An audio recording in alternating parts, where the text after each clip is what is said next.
Hi, everybody, and welcome to this new podcast that I've started. This is a very interesting little project that it's a bit of a long story behind it that maybe I'll go into another time. But a good friend had a bet going with me that I couldn't solve a very specific cyber insurance case that we were working on. And I admittedly lost that bet. And so I was then tasked with creating a cyber ASMR podcast, which I have done. I'm going to, for the next 30 days, simply read for you with my face very close to the microphone indictments of some of the world's most prolific cyber criminals. In fact, these are some of the most interesting documents that you will find in cybersecurity. So I'm actually really quite excited about this one, despite the fact that it's going to be a very sober and simple sort of event. The most exciting thing is that I won't be offering any advice, no pointers, no tips. We're just going to be reading direct from the source, the best place to get it. So today we're going to be discussing a gentleman by the name of Roman Valeryevich. I'm sorry, uh, Roman Seleznev, who is one of the world's most prolific carders. If This is a little bit of a dated one, but it has a lot of really great information in it. Carding, if you're not in cybersecurity and you're not particularly aware, is really a catch-all name for the process of stealing credit card numbers as well as identities, putting them together in some sort of package that then a criminal can use, typically to buy some sort of commodity, like a cell phone or tires, or you name it, anything that can be sold again on either a black or white market that can be bought with those illicit numbers. Roman Seleznev was a pioneer in these cases and was indicted in actually several states. He's currently in prison. I'm going to be reading one of the first indictments, and this is a superseding indictment from the United States Attorney's Office for the Western District of Washington. Um, I am first going to read the press release from Thursday, October 9th, 2014, announcing the indictment, because the press release has a lot of information in it that some of the actual legal documents do not, and it also adds some context. So I will be reading that first. This is going to be just a half hour, and this is just straight information direct from the U.S. Attorney's Office, Western District of Washington. And I apologize, I do have a bit of allergies today. I'll do my best not to clear my throat. Hacking, wire fraud, credit card theft, and identity theft charges detailed in indictment against Roman Seleznev, alleged Russian cyber criminal, now charged in 40-count superseding indictment. Washington. A federal grand jury in Seattle returned a second superseding indictment late yesterday, charging a Russian national with 11 additional counts and further detailing his alleged scheme to hack into businesses and steal credit card information for later sale over the internet on, quote, carding, unquote, websites. The now 40-count superseding indictment alleges that Roman Valeryevich Seleznev, aka Track 2, age 30, of Vladivostok, Russia, was involved in the theft and sale of more than 2 million credit card numbers. Assistant Attorney General Leslie R. Caldwell of the Justice Department's Criminal Division and Acting U.S. Attorney Annette L. Hayes of the Western District of Washington made the announcement. Again, this is in 2014. Quote, the charges returned by the grand jury detail a criminal scheme that continued right up until Mr. Seleznev's arrest in July, said Acting U.S. Attorney Hayes. As set forth in the indictment, the government expects to prove at trial that Seleznev was a leader in the marketplace for stolen credit card numbers and even created a website offering a tutorial on how to use stolen credit card numbers to commit crime. I will do an aside here. I'll do very few of these, but my aside is that many of the descriptive documents that Mr. Seleznev created that are available on both the dark web and non-dark internet are still there and are still relevant in many ways. The additions in this superseding indictment show how cybercriminals use the internet not only to infiltrate and steal sensitive data, but also to teach other criminals how to navigate the credit card selling underworld and get equipment that can be used to defraud U.S. citizens, said Assistant Attorney General Caldwell. The criminal division is committed to investigating these thefts and uncovering the methods of computer hackers to stay one step ahead of them and bring them to face justice. The superseding indictment charges Seleznev with 11 counts of wire fraud, 9 counts of intentional damage to a protected computer, 9 counts of obtaining information from a protected computer, 9 counts of possession of 15 or more unauthorized access devices, and 2 counts of aggravated identity theft. Seleznev is currently scheduled for trial on November 3rd, 2014, and will be arraigned on the new charges sometime next week. According to court documents, between October 2009 and October 2013, Seleznev allegedly hacked into retail point-of-sale systems and installed malicious software to steal credit card numbers from various businesses. An aside, if you are unfamiliar with what a point-of-sale system is, these are the systems that you actually run a credit card through when you go through the checkout line, essentially. They include many other different types of hardware and software, but the information that is taken from your credit card when it is swiped is then stored somewhere. Most of Seleznev's techniques involved the actual point of sale systems themselves, where the swipe essentially takes place. Pardon me. Seleznev allegedly created and operated the infrastructure to facilitate the theft and sale of credit card data, used servers located all over the world to facilitate his operation, and stole credit card data on a website known as Tupac.cc. Seleznev is also charged in a separate indictment in the District of Nevada with participating in a racketeer influence corrupt organization, which I'm sure you guys know as RICO, and conspiracy to engage in a racketeer influence corrupt organization, as well as 2 counts of possession of 15 or more counterfeit and unauthorized access devices.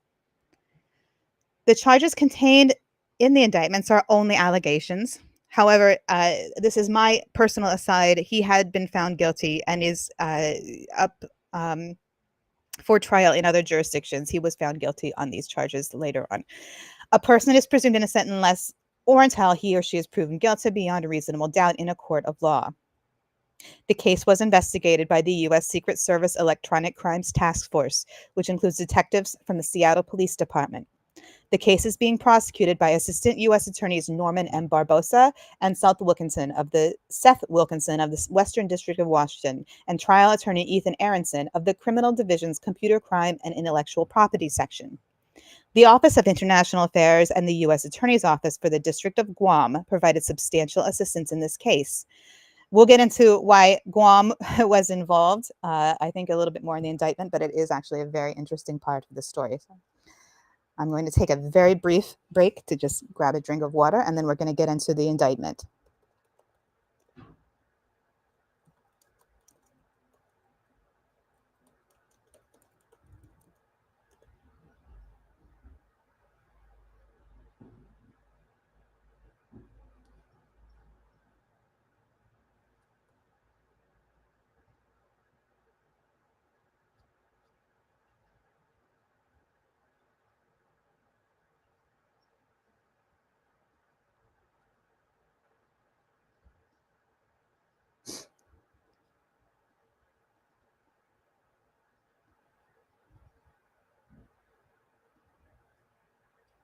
Okay.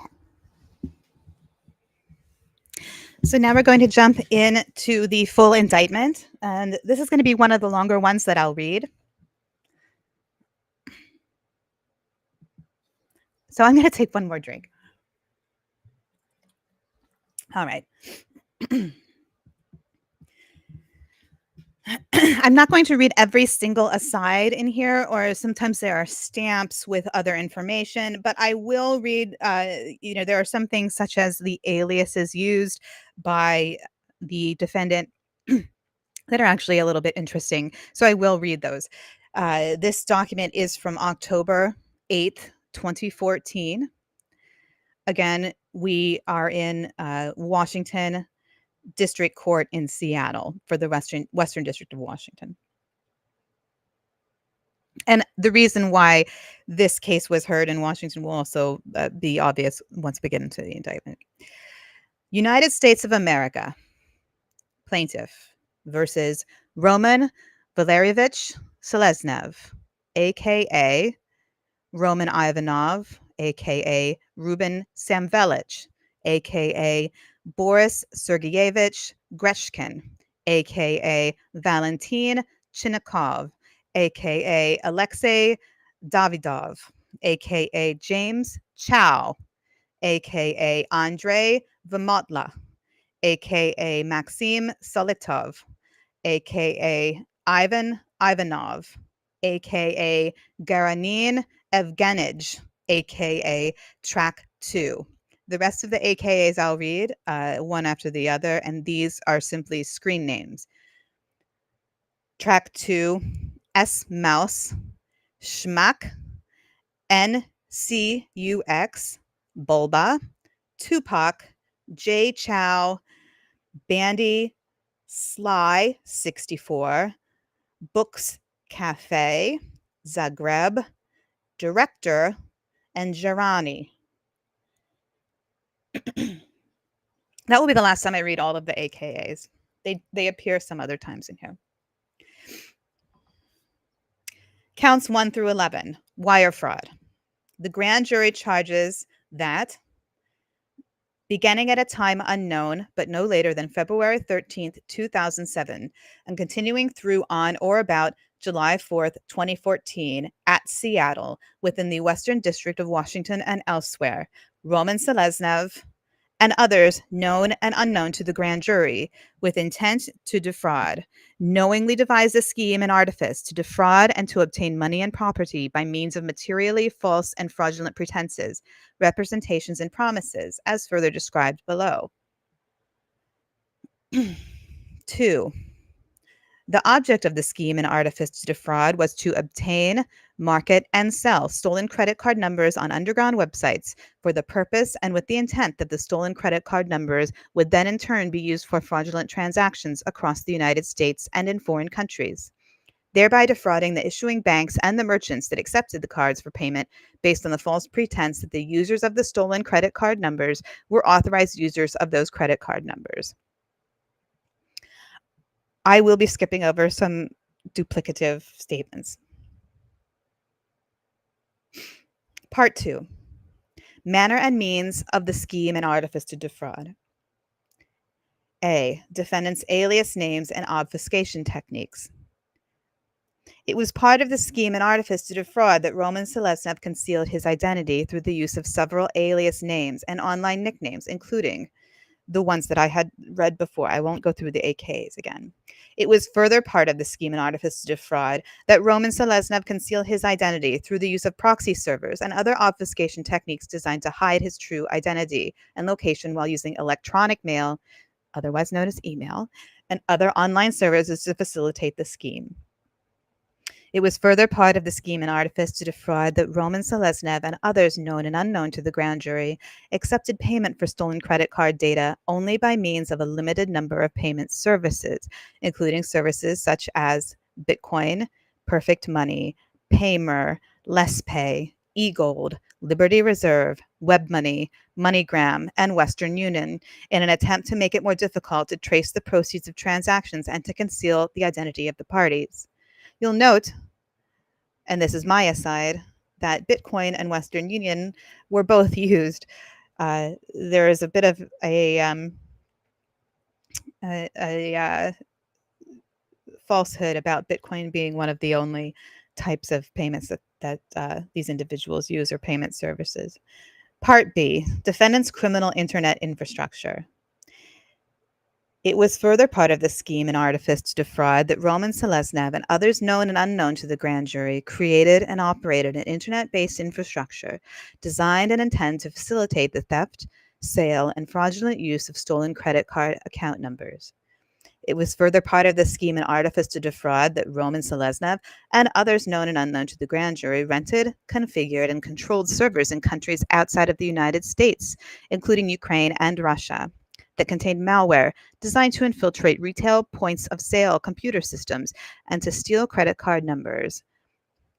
Hereinafter, we will call these the malware servers. Again, these are point of sale computer systems within retailers. The malware servers included, but were not limited to, servers with the internet address.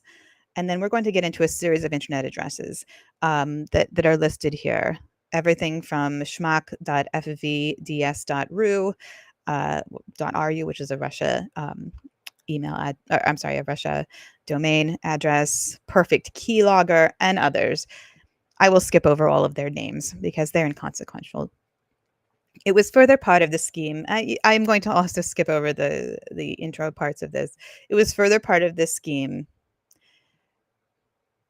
that Roman Seleznev rented, configured, and controlled servers, including servers in Ukraine and in McLean, Virginia, to receive and compile the stolen credit card numbers, hereinafter known as the dump collection servers. Again, these are the servers where the credit card information was taken from the malware servers, which are the point of sale servers or the point of sale computer systems, to larger servers where they were then dumped and parsed through essentially to create fraudulent credit cards.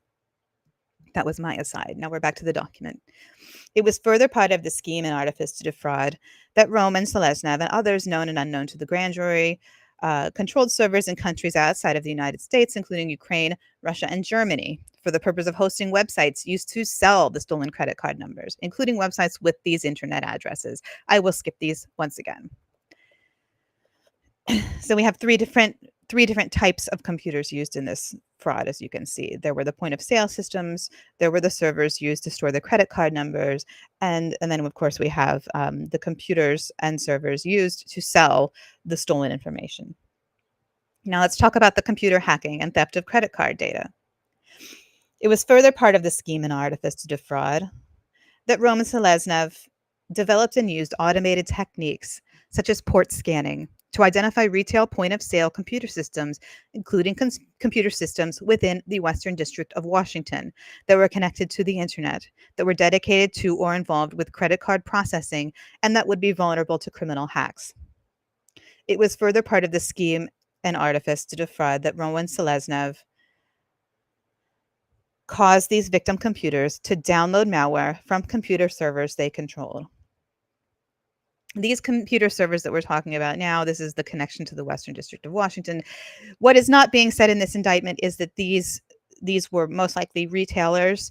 They were probably retailers that if you go back in the news and you see that they had a hack or some sort of major event where they lost identities of their customers during that time, there's a pretty good likelihood that they were the ones involved that are not being mentioned here. It's very uncommon for a federal indictment or any indictment to name the business that was attacked in the same way that they might not name a victim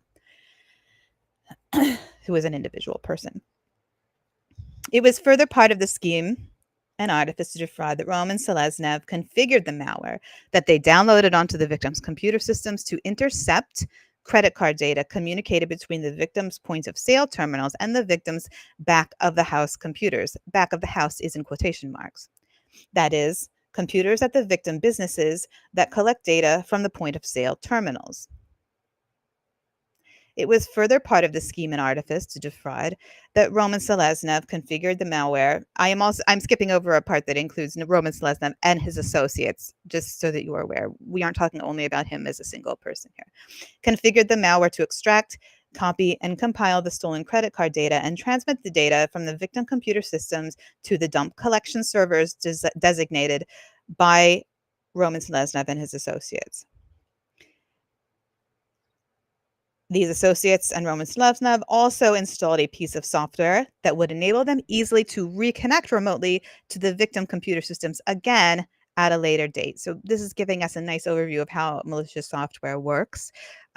This malicious software is intercepting your credit card data as it goes from that point of sale swipe into the servers later on.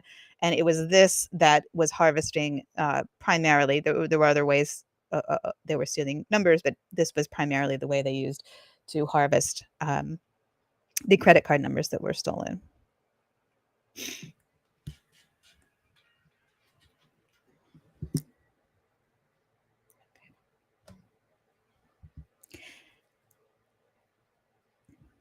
It was further part of the scheme and artifice to defraud that after credit card track data was transmitted from the hacked businesses and compiled on the dump collection servers, Roman Seleznev and his associates would harvest the data and extract and segregate it from I'm sorry, there's a typo here, would harvest the data and extract and segregate it from credit card account numbers, bank identification numbers, or BIN numbers, and any other data possible, including names of the account holders or PIN numbers, PIN.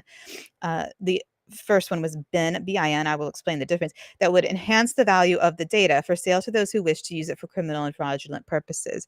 Bank identification numbers or BIN numbers, BIN, are numbers that can give you an idea of which bank issued the credit card. The value of these numbers is there are many different values. This can help to give just generally more information about the credit card holder, but especially in our more modern, this is from 2014, today, BIN numbers can help if a criminal has either access to some sort of artificial intelligence technology or otherwise machine learning. There are different ways that you can algorithmically look at the BIN numbers and predict which credit card numbers would have been issued before and after the credit card in question, and essentially plug them in over and over again until you find yet more credit card numbers that you could exploit. And of course, PIN numbers are also beneficial if they are able to make a physical copy of the card or otherwise use a PIN to take actual cash out of an ATM machine. Many of these criminals have had their own credit card printing machines and operations and were able to do it that way. Okay, number 16. It was further part of the scheme and artifice to defraud that using the same or similar techniques to those described above, Roman Seleznev and others known and unknown to the grand jury hacked into, installed malware on, and stole credit card track data from hundreds of retail businesses in the Western District of Washington and elsewhere, including but not limited to the following businesses. I am surprised they've listed them. The Broadway Grill in Seattle, Washington. If you're from Washington, by the way, and you notice anything that you've eaten at, you were probably swept up in this, although it was 10 years ago. The Broadway Grill in Seattle, Washington. Grand Central Baking Company in Seattle, Washington. 4 Mad Pizza locations in Seattle and Tukwila, Washington. Village Pizza in Anacortes, Washington. Casa Mia Italian Pizzeria Restaurant in Yelm, Washington. Red Pepper Pizza in Duvall, Washington. 18 Extreme Pizza locations in California, Colorado, and Oregon. 15 Jets Pizza locations in 7 states. Schlotsky's Deli in Coeur d'Alene, Idaho. Days Jewelers in Waterville, Maine. Latitude Bar and Grill in New York, New York. Grand Canyon Theater in Tucson, Arizona. The Phoenix Zoo in Phoenix, Arizona. Mary's Pizza Shack in Sonoma, California. City News Stand at multiple locations in Illinois. And 13 Z Pizza locations in California, Montana, and Virginia. All right. We are now at our half-hour mark, so I'm going to take a break here. Tomorrow, I'm going to get into the marketing and sale of stolen credit card data on the defendant's websites. We'll talk a little bit more about Roman Seleznev in part 2. And I also have a letter written by Mr. Seleznev to the New York Times asking for his release from prison. Thank you so much for listening to Cyber ASMR. This was a lot of fun. I'm looking forward to tomorrow and the next 30 days of indictments. Enjoy. Have a great